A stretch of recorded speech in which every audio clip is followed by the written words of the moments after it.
Hello guys, welcome to my channel. അപ്പോൾ ഇന്നൊരു variety കണ്ടൻറ്റുമായിട്ടാണ് ഞാൻ വന്നിരിക്കുന്നത്. ഇടയ്ക്കിടയ്ക്ക് ഇതുപോലെ ഉള്ളതാണല്ലോ ഈ വെറൈറ്റി കണ്ടൻറ്റ്. അപ്പോൾ ഇന്നൊരു കുക്കിംഗ് വീഡിയോ ആണ്. നിങ്ങൾക്കിത് കാണുമ്പം ഏകദേശം കയ്യിൽ കിട്ടിയിട്ടുണ്ടാവും. കിട്ടാത്തവർക്ക് വേണ്ടി എല്ലായിടത്തും ഇത് തന്നെയാണ് പറയണത് എന്നാണ് എൻ്റെ ഒരു വിശ്വാസം. പഴംപൊരി അല്ലെങ്കിൽ വാഴയ്ക്കപ്പം. നമ്മൾ ഈ ചായക്കടയിലൊക്കെ പോകുമ്പോൾ മഞ്ഞ കളറിൽ ഇരിക്കുന്ന പഴം കൊണ്ടുണ്ടാക്കിയ സാധനമില്ലേ, അതാണ് സംഭവം. അതാണ് ഞാനിവിടെ ഉണ്ടാക്കിക്കൊണ്ടിരിക്കാൻ ശ്രമിക്കുന്നത്. അപ്പോൾ ഞാൻ ആദ്യം എടുത്ത മാവ് കുറച്ച് ലൂസായി പോയതുകൊണ്ട് ഞാൻ കുറച്ച് പൊടി കൂടി ഇട്ട് സെറ്റ് ചെയ്തു. ഇതുണ്ടാക്കാൻ അറിയാത്ത ഏതെങ്കിലും കുട്ടികളൊക്കെ ഇത് കാണുന്നുണ്ടെങ്കിൽ ഇതിങ്ങനെയാണ് ഉണ്ടാക്കേണ്ടത്. പിന്നെ കുറച്ചുകൂടെ മാവ് കട്ടിയുണ്ടെങ്കിൽ പഴത്തിൽ കുറച്ചുകൂടെ നന്നായിട്ട് മാവ് പിടിച്ചിരിക്കും, അത്രയേ ഉള്ളൂ. അല്ലാണ്ട് വേറെ കാര്യമൊന്നുമില്ല. കാണുന്ന വലിയ ആൾക്കാരാണെങ്കിൽ അറിയാമല്ലോ ഇങ്ങനെയാണ് ഉണ്ടാക്കേണ്ടത്. ഞാൻ നിങ്ങളെ പഠിപ്പിക്കേണ്ട കാര്യമില്ലല്ലോ.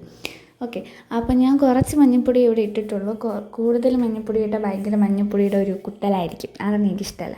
അതുകൊണ്ട് ഞാൻ അങ്ങനെയാണ് ചെയ്തത്. പിന്നെ ഞാൻ മാവിൽ പഞ്ചസാര ഇട്ടിട്ടുണ്ട്, ഒരു നുള്ളുപ്പ് ഇട്ടിട്ടുണ്ട്. പഞ്ചസാര ഇട്ടത് എനിക്ക് മധുരം ഇഷ്ടമായതുകൊണ്ടാണ്. ഇഷ്ടമാണെങ്കിൽ മാത്രം പഞ്ചസാര ഇട്ടാൽ മതി, അല്ലെങ്കിൽ ഇടണ്ട.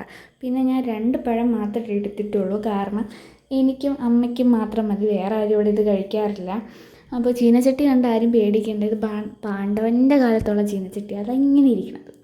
അപ്പോൾ ഇവിടെ ഇരിക്കുന്ന മിക്ക സാധനങ്ങൾക്കും ഒരുപാട് എന്നെക്കാട്ടും പഴക്കമുണ്ട് ഗൈസ്. അതാണ് ഇവിടുത്തെ ഒരു പ്രത്യേകത എന്ന് പറയുന്നത്. മിക്ക വീടുകളിലും അങ്ങനെയൊക്കെ ആയിരിക്കും. അപ്പം നമ്മുടെ വാഴയ്ക്ക അപ്പോൾ ഇവിടെ സെറ്റായി ഏകദേശം വന്നിട്ടുണ്ട്. അപ്പോൾ എല്ലാവരും ഇഷ്ടപ്പെട്ടെന്ന് വിചാരിക്കുന്നു. ഇത് അറിയാത്തവരും ഉണ്ടാക്കി നോക്കുക കേട്ടോ. Okay, bye. ഇഷ്ടപ്പെട്ടാൽ സബ്സ്ക്രൈബ് ചെയ്യുകയും ലൈക്ക് ചെയ്യുകയും കൂടെ ചെയ്തോ.